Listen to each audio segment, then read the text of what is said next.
Hi, folks. Welcome back. Today, we're going to be talking about Cenk from the Young Turks and Hasan Piker, his nephew. They have both been banned from entering the UK. Now, this is some pretty explosive news for a variety of reasons because these are American citizens. These are political commentators, and they have been banned from entering England, a country that's friendly with America, for criticizing a foreign state, that state being Israel. They've been banned from entering England for criticizing Israel. This sounds extraordinary, and it is. Now, let's lay out some of the facts. British authorities said Monday that they blocked Hasan, stating that the electronic travel authorizations, or ETAs, for Hasan and his uncle Cenk were canceled on the grounds that their presence in the UK may not be conducive to the public good.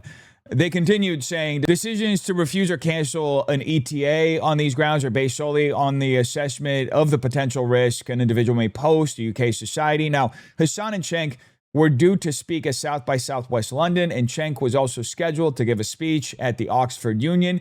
David Taylor, a Labour lawmaker who called for Hasan to be blocked, said, "There is no reason we should open our doors to those who seek to spread hate and division, especially someone who supported a prescribed terror group." Meanwhile, Green Party Deputy Leader Zach Polanski said that the government was doing everything possible to silence criticism of the Israeli government. Zara Sultana, the MP for Coventry South, said on X, the UK government has barred Hasan Piker and Cenk Uygur from entering the country over criticism of Israel. Meanwhile, war criminal Isaac Herzog, whose statements were cited in the ICJ genocide case against Israel, was welcomed at Downing Street with open arms. She also wrote to Shabana Mahmood demanding that these bans be reversed immediately. Now, look, just a quick aside, it's a bit strange, to be honest with you, to be reading a story about England involving English politicians, and the names of these English elected officials literally don't sound like English names. Truly bizarre. Anyway, that's a whole other conversation that we can and should have, and will likely continue to have. Now, notably, back in April, the UK government also barred Ye, also known as Kanye West, from entering the country. He was scheduled to headline the Wireless Festival in London, but ended up getting pushback from the UK government over his past comments regarding Jewish people in the Israeli state. At the time, Prime Minister Keir Starmer said that his government stands firmly with the Jewish community and will not stop in its fight to confront and defeat what he described as the poison of anti-Semitism. Now, all being said, Cenk responded on X as well as on some of his other social media accounts.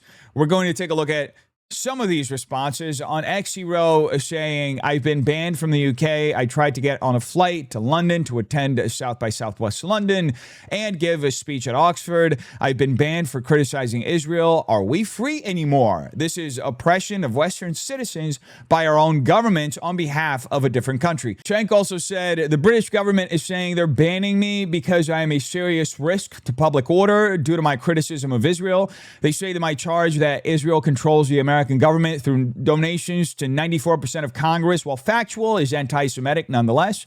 Don't know if facts will soon be banned in Britain. I didn't get banned for criticizing the UK, but for criticizing Israel. They broke the irony record by saying it was because I said Israel might control other governments.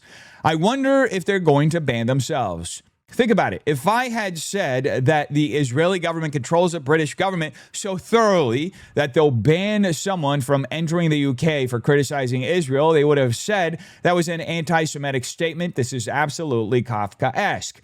Now, Cenk has a point. It's really no surprise to anybody who's been paying attention to the level of influence that the Israeli state has over the American government, as well as the governments of most Western nations, to realize that this is not particularly out of order, out of line, or outside of the regular modus operandi for the Israeli state. These folks will stop at nothing to quell any criticism of their favorite state.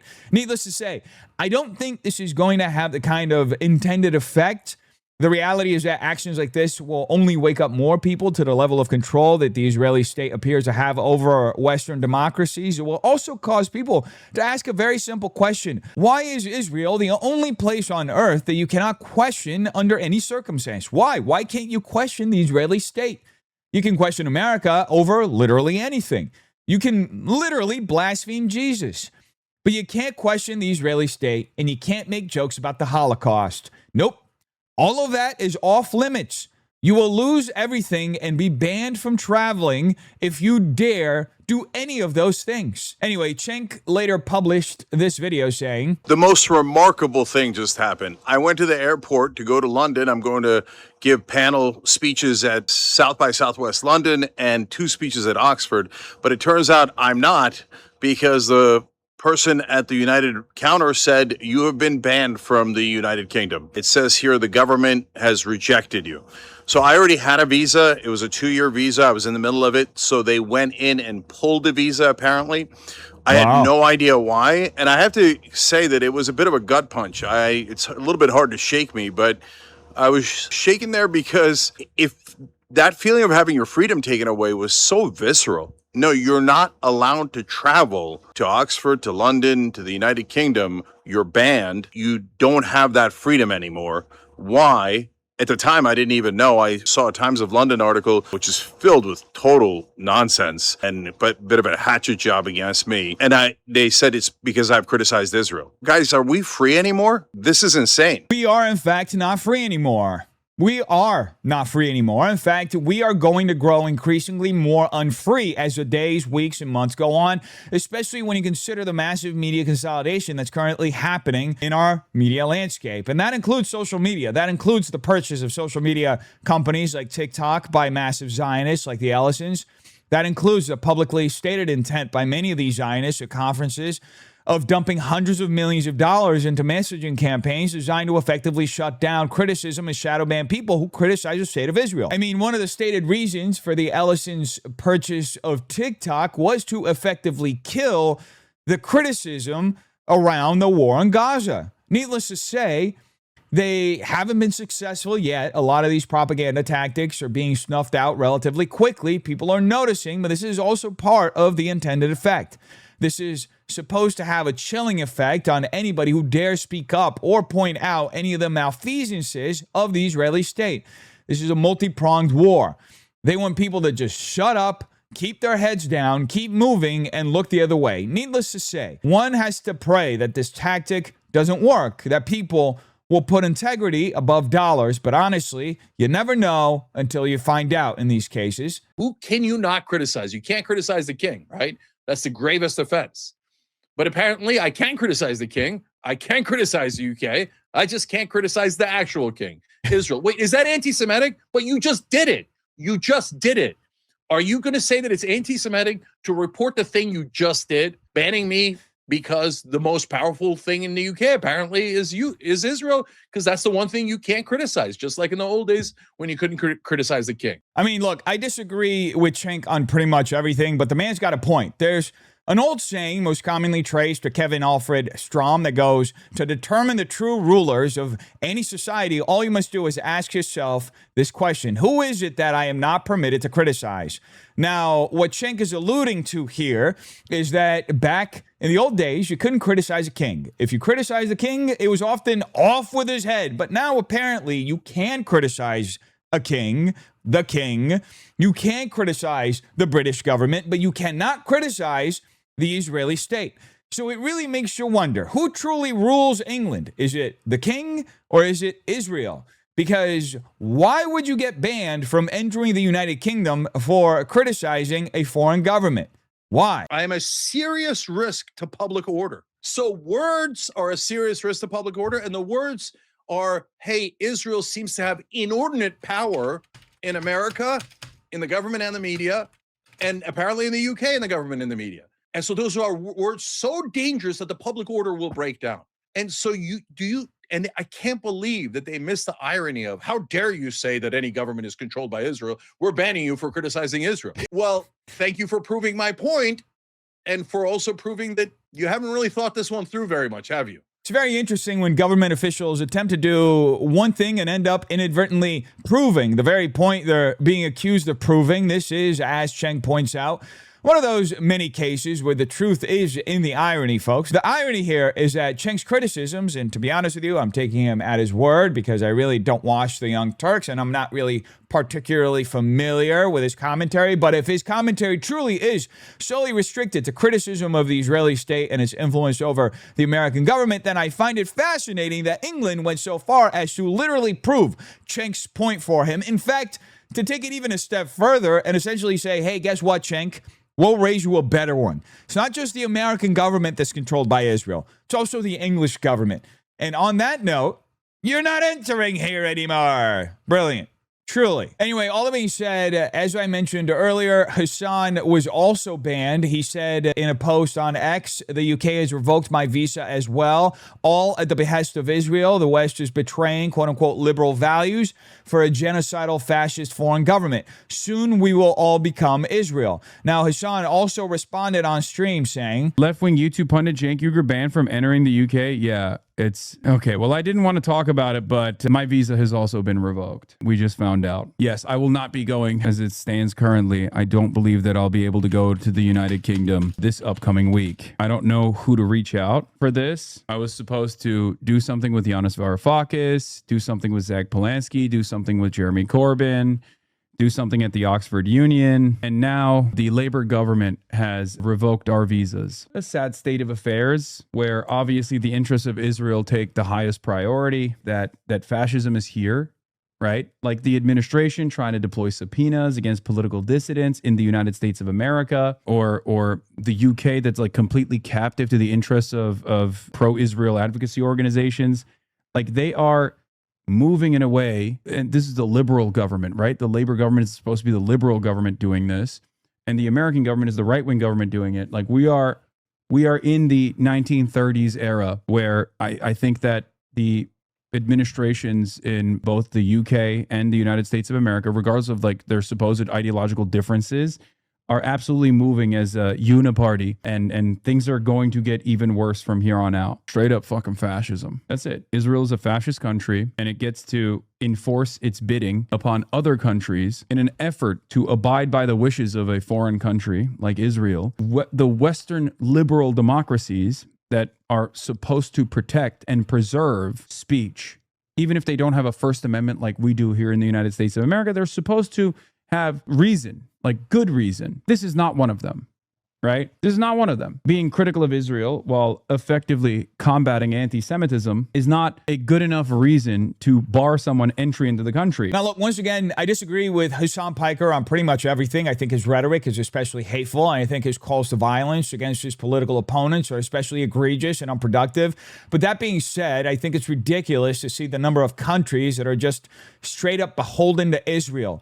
He also highlights here a specific issue that appears, once again, to be a bipartisan issue for some strange reason, right? He highlights how in England, this is a left-wing government, the Labour Party, doing this to him. Meanwhile, right here in America, we're seeing the right moving in a similar direction, as we've seen cases pop up in Miami and Texas, as we've seen actions from Harmeet Dillon in the Civil Rights Division of the DOJ. We've also seen statements from U.S. attorneys talking about protecting Israel and using anti-Semitism as a blanket to effectively silence or chill speech. And I hate to have to invoke the slippery slope argument here, but this really does feel like a slippery slope. It truly does. It seems as though things aren't getting any better. They're only getting worse and worse when it comes to people's ability to share their opinions without facing any sort of legal, government-backed consequences. Obviously, I hope this gets reversed, primarily because of that principle. I believe in free speech. I believe in this core of American value. And as we'll discuss in a second, this core American value is not truly universal. It's a God-given right that most countries choose to not protect. And that's something we have to understand. There are also a lot of hypocrisies in Cenk and Hasan's behavior that we'll get to in a minute. But before we get into that section, let's take a look at one of Hasan's latest statements that he made today on a live stream. Because South by Southwest is like, I guess, a very popular brand in the UK, or this is a big deal for the UK. This is the second year they're doing it or something. I don't really know. And they had asked me, and I was doing it as a fucking favor to South by Southwest because some friends that I trust wanted me to do it. So I was like, sure. I'll attend. I'm already going to be in the UK. And it's not like they're paying me, right? I'm not getting paid by South by Southwest to do this, right? It's actually really insane. I'm like doing this as a fucking favor, and they're literally like farming donations off of my image, off of my likeness. And then it's crazy that they just, once the Home Office intervened and revoked my visa, when the Home Office intervened and revoked my visa, South by Southwest's statement was disgusting. Like, it was literally nothing. To us, they were like, sorry, we have to abide by the government's demands. That was one. And then their public thing was they just deleted my background page. What? That's crazy. Like, they just deleted my speaker page, like as though like they hit me with the Trotsky cut. I couldn't believe it. It's like, bitch, who the fuck are you? Are you kidding me? I mean, seriously, I'm doing this shit as a favor. They get to literally farm tickets off of my likeness to be like, oh, you want to come listen to Hasan? I even set up the talk myself, right? And then they turn around and just chop it down. They didn't even try to be like, yeah, this is a little bit ridiculous, don't you think? It was very frustrating, especially because like this is not even something that I'm doing for any sort of like significant personal benefit, right? Any sincere person that looks at the situation that isn't totally lost, totally hysterical, will very quickly recognize, okay, that this is not this is simply being done because of my criticisms of Israel and Cenk's criticisms of Israel. This is not a sincere demand over anti-Semitism, okay? This is not even a conversation on like whether anti-Semites deserve to be banned or anything like that, because this is not about anti-Semitism at all. Look, Hasan is not wrong. And it's interesting when he pulls up the article from the Times of Israel, because they already seem to be deflecting, shifting blame, and attempting to discredit Hasan and Cenk. The headline reads, UK blocks visits by U.S. commentators Cenk Uygur and Hasan Piker who claim it's over Israel. I mean, as we saw earlier, there are literal government officials on the record, including UK MPs, saying this is directly related to Hasan and Cenk's criticism of Israel. This is the justification they were originally given as well. So it's kind of insane to watch this all play out in real time. But this is what they do, folks. This is literally what the Israelis do. This is why people view it as insidious. First, they create the consequence. In this case, the ban itself serves as a warning shot and a chilling effect to everyone else watching. The message is simple. If you engage in the sort of criticism Hasan and Cenk engage in, there may be consequences. But then, once people start talking about those consequences, a second phase kicks in. Suddenly it's, no, that's not what's actually happening. That's not why this occurred. You're imagining things. There's no connection here. Smoke bomb. In other words, the action remains, the chilling effect remains, but doubt is cast on the very reason the action took place. It's a fascinating psychological tactic because it creates confusion, uncertainty, and plausible deniability all at the same time. The punishment is visible, but the explanation is constantly contested.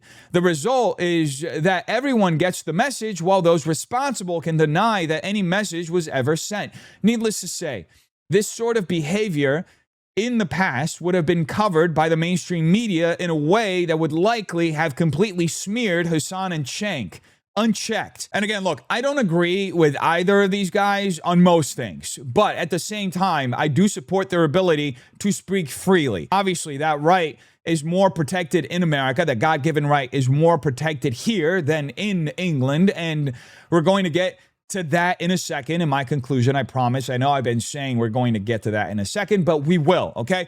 It's just very interesting to watch how this tactic plays out. If it weren't for the internet, it would play out almost like a chessboard. These pieces would move into place, and most people would never get to see the full picture. These sorts of smear tactics have been playing out for decades and perhaps even centuries. Who knows? But now, because more and more people can broadcast themselves and share their voices online, albeit with plenty of filters and restrictions, but still far fewer than before, they can reach mass audiences directly. And as a result, we're able to watch these psyops, these large-scale smear campaigns unfold in real time.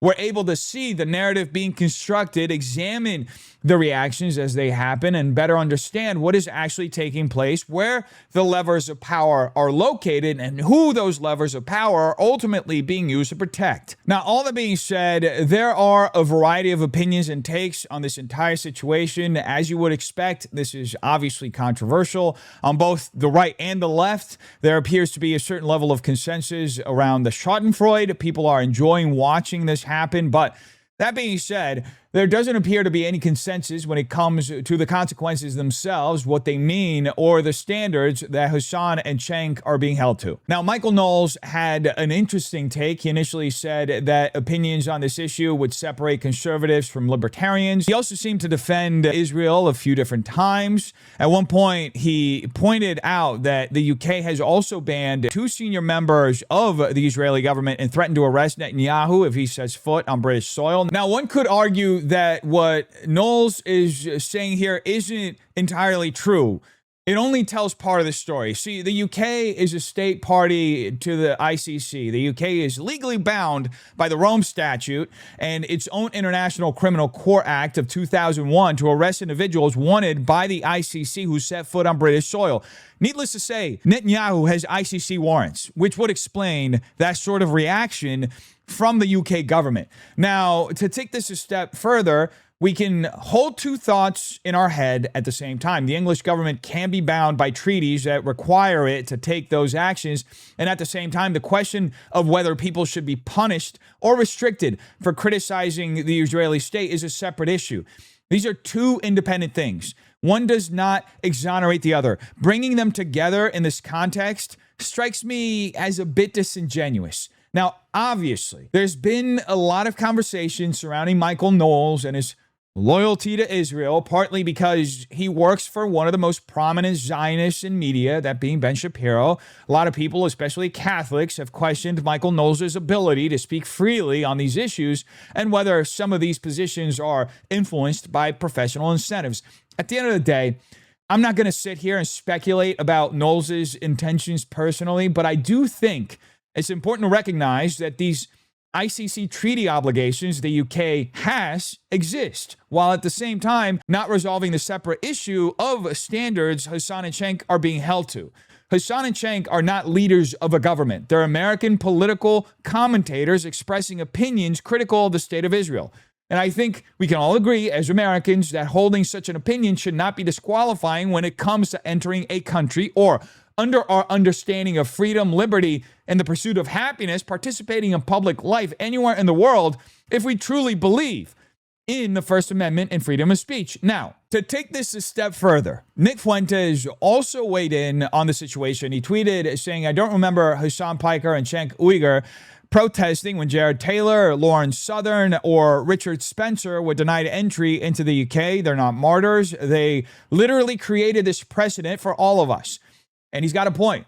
He really does. This sort of cancel culture, this political, cultural, and social cancer of imposing consequences on people for attacking a quote-unquote protected identity group largely originated on the left. Cancel culture was, for a very long time, almost exclusively a phenomenon of the left. It started with various activist movements like the Me Too movement. It evolved into race-related issues, then ethnic issues, then protecting Muslims, and now increasingly revolves around protections surrounding Jews. So to an extent, Nick's got a point. These people have never really stood for free speech. They're not martyrs. Cenk and Hasan have never really stood for free speech. They're not martyrs. If anything, they're victims of the environment they helped create and the consequences they demanded for their own ideological enemies. In fact, Hasan and Cenk have been the kind of folks who have often supported consequences for speech they disliked.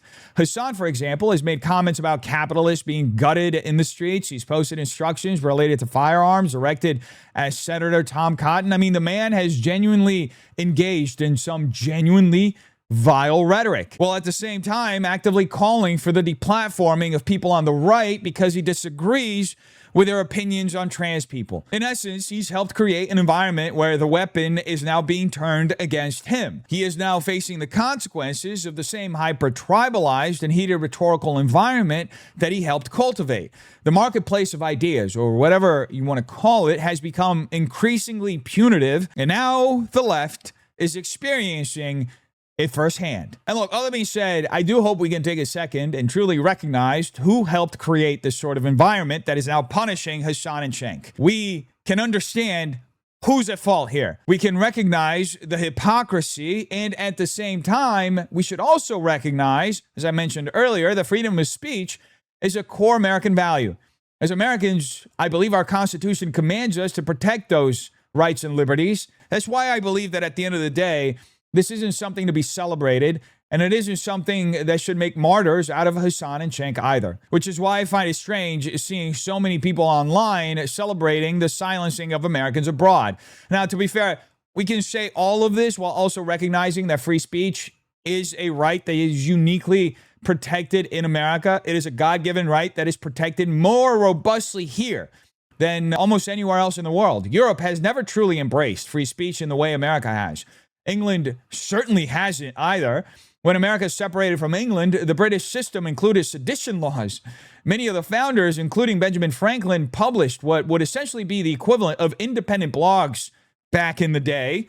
They criticized the English government and were frequently met with fines, threats, and retaliation from the English crown for doing so. So we also have to recognize that this history is part of why Americans are called to defend these sorts of liberties globally. These are liberties that are uniquely protected in our country. These are God-given liberties that we've been commanded by God and morally backed by the fraught history of this country to uphold globally. So once again, we can recognize the entire map of what's unfolding before us. We can recognize the injustice. We can recognize that this is not a direction we want the West to continue moving toward. We can recognize the hypocrisy of Hasan, Cenk, and many of the people on the left who are now crying victim after helping create this environment. And at the same time, we can continue to hold high the American flag of liberty and fight for the God-given freedom of people everywhere to express themselves freely without descending into the same pettiness and bitterness that leads people to celebrate the suffering of their political enemies simply because those enemies are now experiencing the consequences of the punitive systems they once championed. And if anything, we should look at this situation with a bit of, and I hate using this word because the left has thoroughly bastardized it, but empathy. Or perhaps more accurately, Christian charity, Christian love. Not the modern version of love that means affirming everything someone says or does, but the kind of love Christ taught. The kind that wills the good of another person even when they're wrong, even when they've wronged you, and even when they would never extend the same grace to you. As Christians, we're called to love our enemies, pray for those who persecute us, and turn the other cheek. That doesn't mean abandoning truth and pretending Hasan and Cenk didn't help create some of the very cultural norms that are now being turned against them. It just means resisting the temptation to celebrate their suffering because there are political opponents. And further, from the Catholic perspective, every person is made in the image and likeness of God. So while it's fair to point out the hypocrisy here, and while it's fair to recognize that they helped cultivate an environment that is now being used against them, I don't think the proper Christian response is vengeance or schadenfreude as a form of vengeance. If anything, we should pray that this experience opens their eyes, that they come to understand the danger of the culture they helped build, the value of free speech, and the importance of extending rights, not just to people you agree with, but to people you dislike. Christ didn't die only for people who agreed with us. He died for sinners. He died for his enemies. And if that's the example he set, then we shouldn't delight in the suffering of our political enemies. We should hope, pray that they learn from it, that they turn to Christ, ultimately. Anyway, folks, you tell me what you think in the comments down below. I hope you have a terrific day. Peace.